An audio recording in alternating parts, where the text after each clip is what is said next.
que nada más me meto aquí. A los 5 minutos hago así. Perfecto. A los 2 minutos hago así. Y después estoy en otra. Perfecto, muchas gracias. Buenas. Mi nombre es Alfonso Rojas. Primero que nada quisiera agradecer a la organización, a Marcela, por darme el privilegio de básicamente venir aquí a hablarles media hora de fútbol. No se siente como trabajo. Esto es lo que voy a hacer. Voy a hablar primero de la motivación del modelo, después voy a explicarles algunos componentes del modelo, las 3 etapas que tiene, algunas de las limitaciones y los siguientes pasos que pretendo con este proyecto y después vamos a tomar algunas preguntas. Pero lo primero que quisiera hacer es un pequeño experimento, si me van a permitir. Levante la mano, ¿quiénes saben quién es él? ¿Quién es? Lionel Messi, efectivamente, quizás el mejor futbolista de la historia. Ahora, levante la mano, ¿quiénes saben quién es él? No se preocupen, yo también lo tuve que buscar. Él es John Stolten, él es el Premio Nobel de Medicina en el año 2002 y él es el director del proyecto del genoma humano, posiblemente uno de los mayores descubrimientos científicos de la humanidad. Y bueno, este experimento demuestra que aún personas con tan alto nivel educativo como nosotros no sabemos quién es. Y para citar a Mario Vargas Llosa, él decía que la civilización del espectáculo premia a las personas que meten muchos goles, a las personas que obtienen muchos likes, a las caras muy bonitas en las revistas, en la televisión, y olvida completamente a las personas que en realidad están promoviendo el progreso de la humanidad, a las personas que en realidad nos están dando avances en medicina, los que nos están permitiendo vivir más y los que nos están permitiendo tener la calidad de vida que tenemos. Esto, por supuesto, que es anecdótico. Otro ejemplo es en las búsquedas en Google durante el año 2014. Vean en azul la búsqueda por Lionel Messi, en amarillo las búsquedas por la Liga de Campeones de la UEFA y en rojo la sonda espacial Rosetta que lanzamos en Marte, que fue posiblemente el hallazgo científico, el logro científico más importante del año 2014. En realidad no le ponemos mucha atención.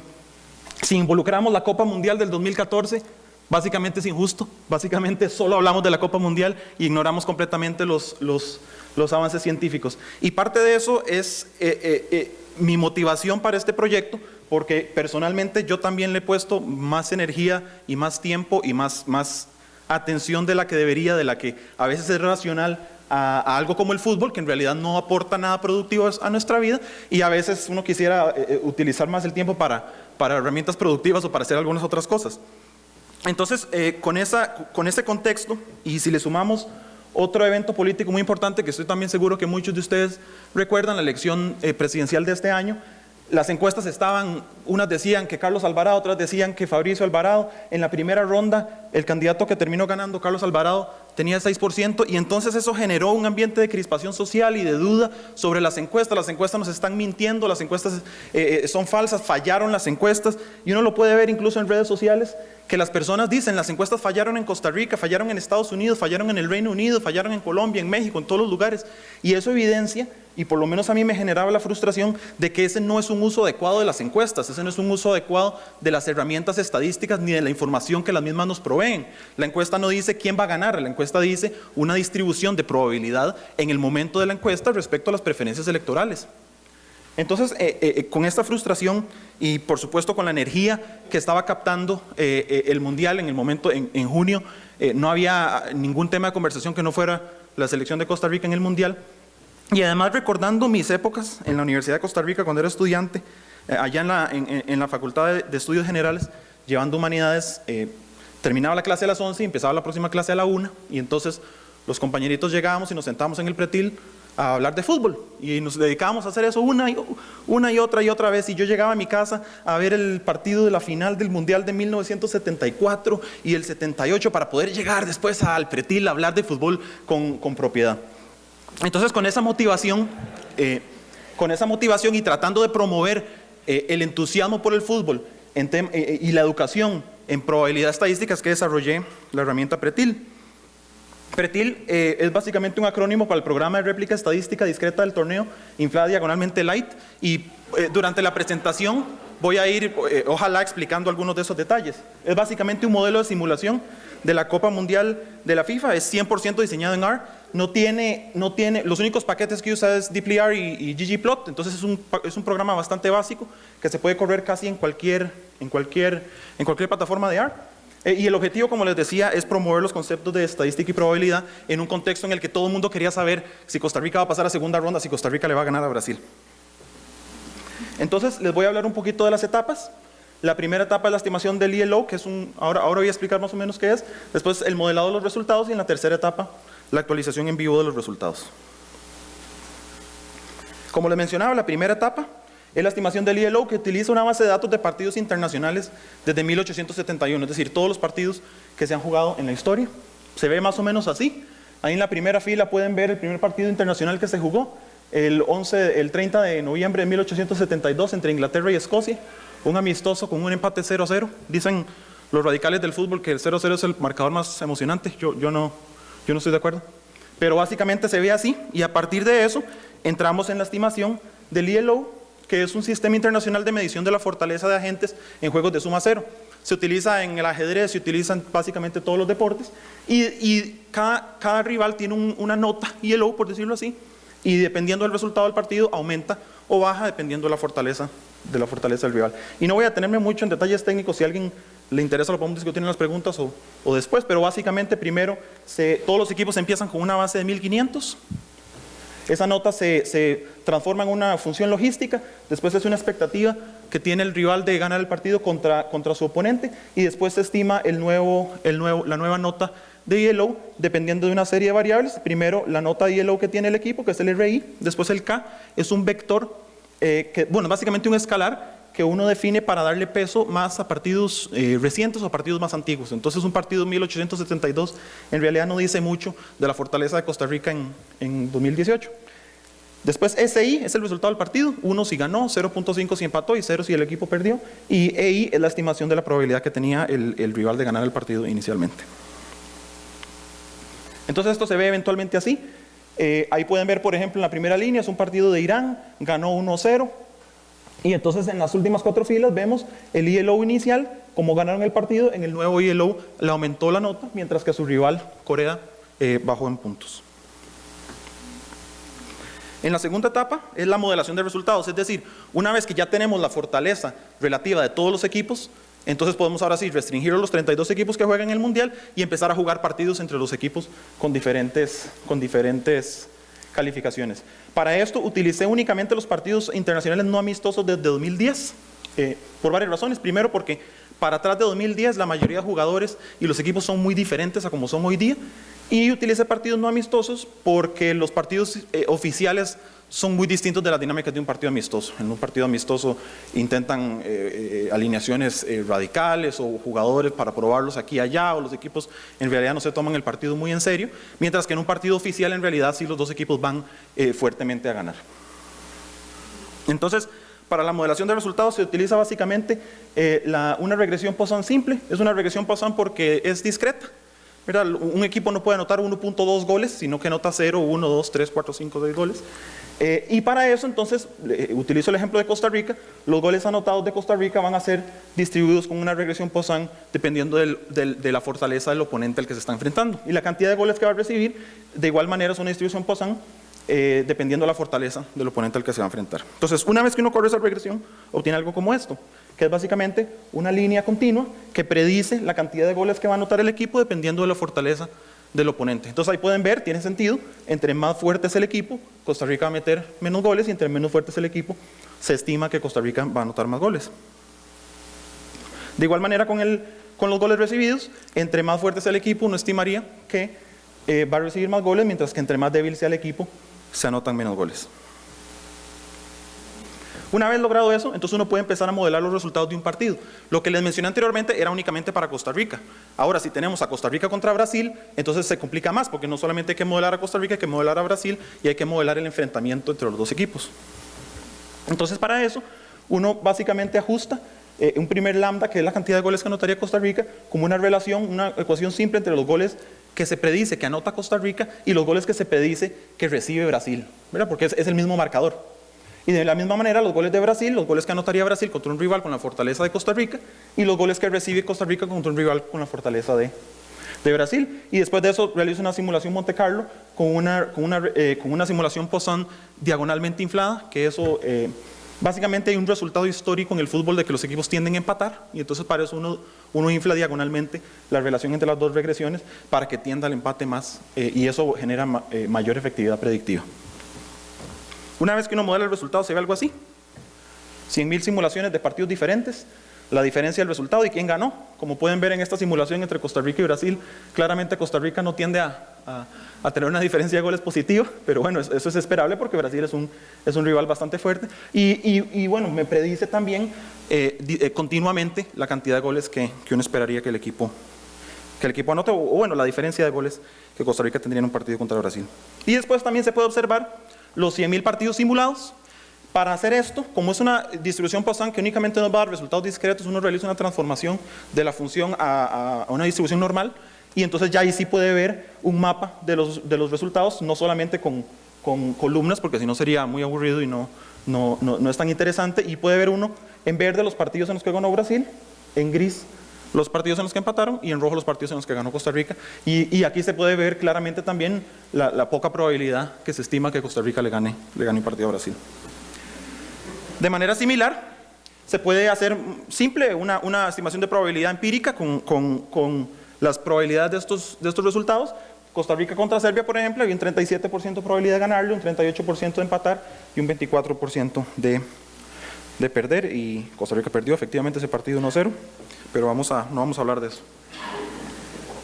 En la tercera etapa, que es, por lo menos para mí, la más interesante, es la actualización de las probabilidades en vivo del torneo, es decir, qué probabilidad tiene Costa Rica de pasar a segunda ronda, o una vez que pasó a segunda ronda, qué probabilidad tiene de ganar el torneo, o si llegó a semifinales, y después la actualización de los goles en vivo de un partido, que esta es la parte más emocionante porque sucedían goles durante los partidos y sucedían cosas increíbles, y bueno, en mi caso yo quería saber qué iba a pasar, entonces Pretil ayudaba a aliviar un poquito la ansiedad respecto a ese tema. Entonces, por ejemplo, aquí podemos ver la probabilidad de llegar a segunda ronda para Costa Rica era de 22.05%. Después jugábamos contra Serbia. Si ganábamos, esa probabilidad aumentaba. Si empatábamos, bajaba. Y si perdíamos, bajaba. Entonces, una vez después de que perdimos contra Serbia 1-0, ya uno podía saber que los chances de llegar a segunda ronda eran marginales. Esto se hace haciendo la simulación Monte Carlo de los 64 partidos del Mundial y se le asigna los puntos a los equipos dependiendo de la cantidad de victorias y la cantidad de goles, se genera la tabla y se juega el Mundial por completo y eso es lo que hace Pretil. De igual manera, por ejemplo, en el caso de las semifinales, es un pequeño árbol en el que se estiman las probabilidades de qué pasa, por ejemplo, si Francia gana y después si se enfrenta contra Croacia o contra Inglaterra, dependiendo contra cada equipo, y después la final, cuáles son sus probabilidades y la probabilidad de quedar campeón mundial. Estas eran las probabilidades que Pretil otorgaba a cada uno de los finalistas. Como notarán, Francia-Bélgica era la semifinal que más probabilidad tenía de coronar al campeón y efectivamente eso fue al final lo que sucedió. Los resultados en vivo. Como les mencionaba, una parte muy interesante de Pretil era que tenía la capacidad de irse actualizando conforme iban sucediendo las cosas en los partidos. Y para eso les voy a mostrar un ejemplo del partido Argentina contra Nigeria. Si recuerdan bien, Argentina había perdido goleado contra Croacia, había empatado contra Islandia y lo único que le servía para avanzar a segunda ronda era una victoria contra Nigeria. Estas eran las probabilidades que daba Pretil a Argentina. Como verán, un 61% de probabilidad de ganar, 21% de empate y 17% de que ganara Nigeria. Esta es la distribución de los resultados y como verán, bueno, existía realmente una buena probabilidad de que Argentina ganara el partido y llegara a segunda ronda. Al minuto 14, Ever Banega le hace un pase a Lionel Messi. Lionel Messi la controla con el muslo, dispara, gol de Argentina. Ninguna sorpresa. Argentina ahora tiene 72% de probabilidad de ganar el partido cuando va ganando 1-0. 18% de empate y 9% de ganar el partido. Al minuto 51 sucede una tragedia. Le hacen una falta. Bueno, Mascherano toca con la mano el balón en el área y hacen un penal para Nigeria. Moses anota el penal. Gol de Nigeria. El partido va 1-1. Este resultado deja fuera a Argentina. 44 millones de almas sufriendo en Argentina, mientras que 190 millones de almas en Nigeria, celebrando una de las más grandes hazañas de su historia en los mundiales, dejar a Argentina fuera de un mundial.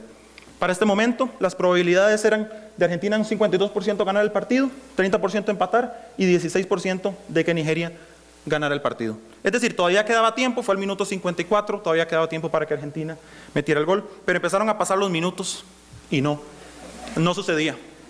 La afición argentina ya estaba tirando la toalla, su gran ídolo Lionel Messi se iba a quedar fuera de la segunda ronda del Mundial, una vergüenza histórica.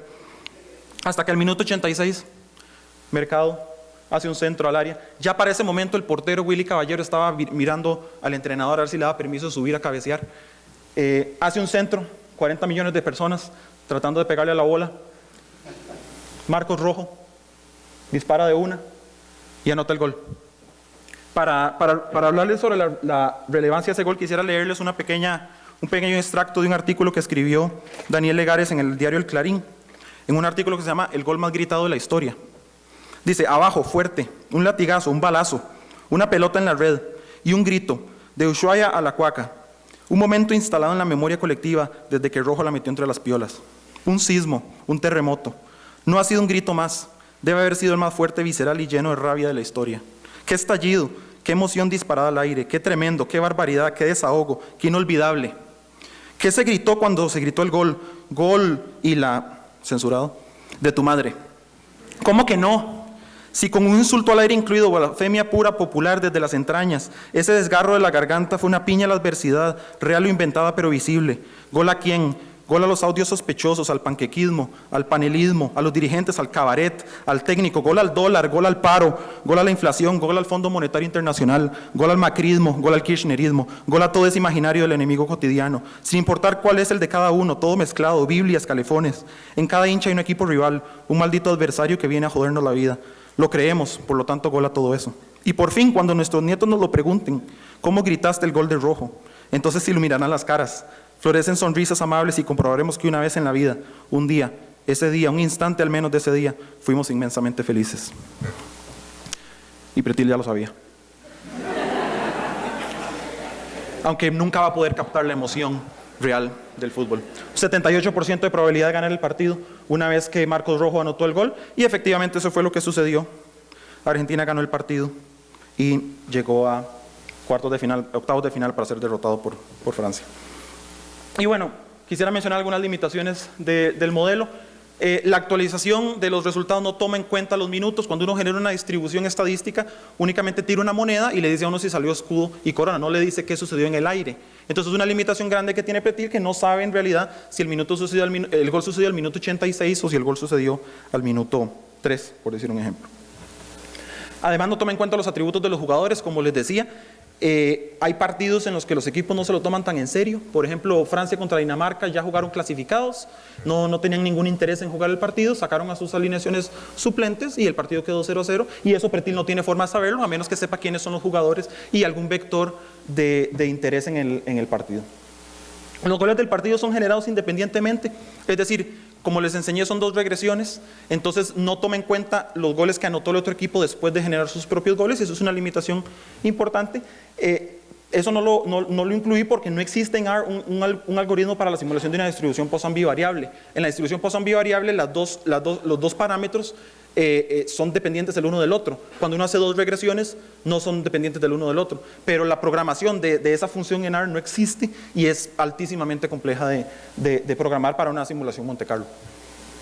Además, para una red neuronal, como les decía, se necesita una base de datos con más variables, posiblemente los atributos de los jugadores, y eso se lo voy a mencionar un poquito cuál es la forma en la que vamos a atender eso. Y bueno, una limitación no solo del modelo, sino de la vida, es que cada mundial tiene muy pocos partidos, cada equipo solo puede jugar 3 partidos en la primera ronda, y quisiéramos que fuera un tamaño de muestra muchísimo más grande.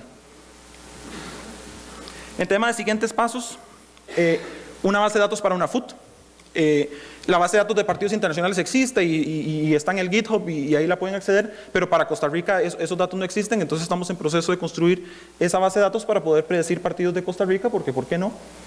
Después, en el videojuego FIFA, todos los jugadores tienen atributos, y esos atributos uno los puede descargar del FIFA, y entonces con eso tiene uno una buena aproximación de los atributos individuales de los jugadores y puede incluirlo en una red neuronal para poder predecir con mayor precisión los resultados de cada partido.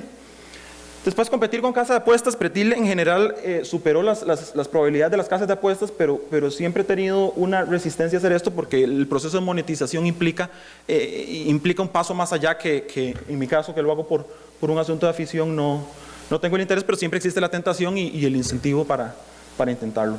Y bueno, este modelo se puede aplicar a otros ámbitos. En mi caso, mi tesis doctoral es sobre vivienda urbana y entonces estamos haciendo un modelo similar a Pretil con la lógica de Pretil para aplicarlo a las decisiones de las personas en renta, compra de viviendas en las ciudades de Latinoamérica. Para preferencias electorales y encuestas, como les mencioné antes, eso fue un tema con mucha crispación en Costa Rica y creo que ahora Marcela me contaba que en su clase vieron algunas de las simulaciones que hice con las encuestas y parte de la idea es utilizar este mismo modelo para algo como las elecciones. Entonces, para terminar, nada más quisiera hacer una pequeña reflexión acerca de la capacidad que tenemos con la computación de predecir eventos que son en cierta forma impredecibles. Podemos predecir en una escala de distribución lo que podemos medir.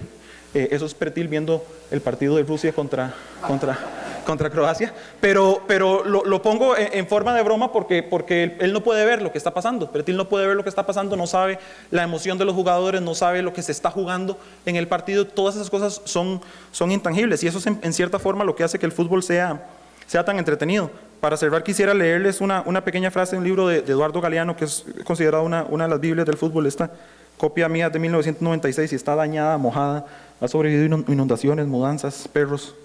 Y él dice respecto a esa capacidad de predecir el fútbol: por suerte todavía aparece en las canchas, aunque sea muy de vez en cuando, algún descarado, un cara sucia que se sale del libreto y comete el disparate de gambetear a todo el equipo rival y al juez y al público de las tribunas, por el puro goce del cuerpo que lanza a la prohibida aventura de la libertad. Muchas gracias.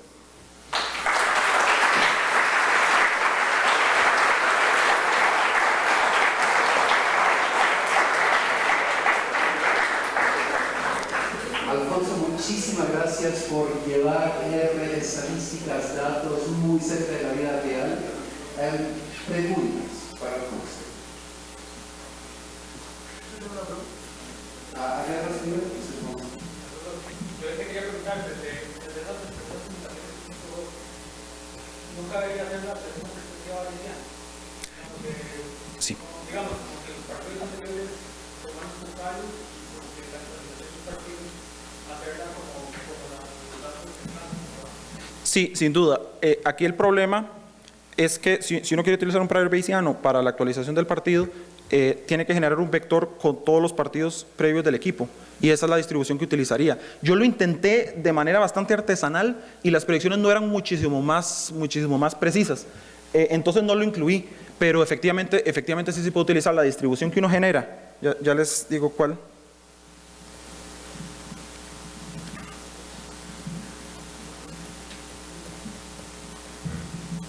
Esta distribución la puede utilizar uno como un prior bayesiano para la actualización del resultado. Ciertamente es una opción.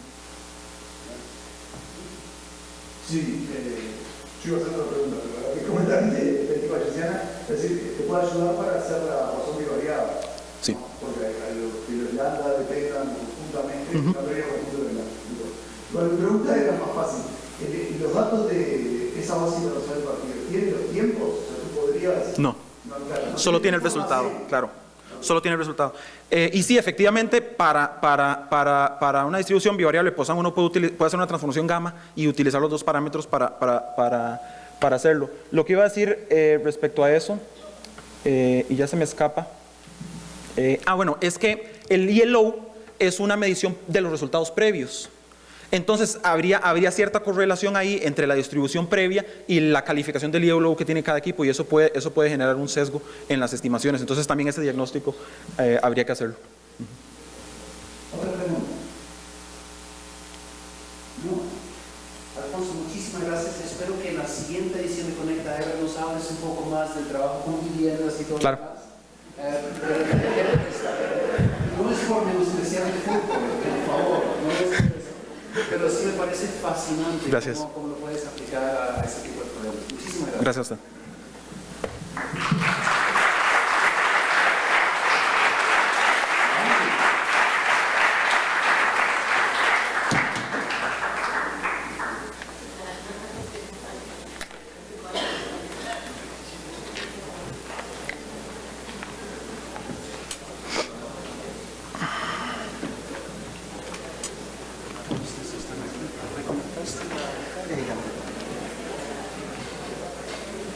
¿O lo van a hacer desde ya?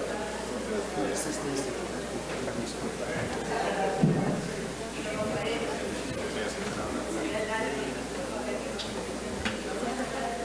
Entonces, Valerie, perdón, usted es su presentación de Zúñiga, ¿sí? Ok. Vamos a ver, 11.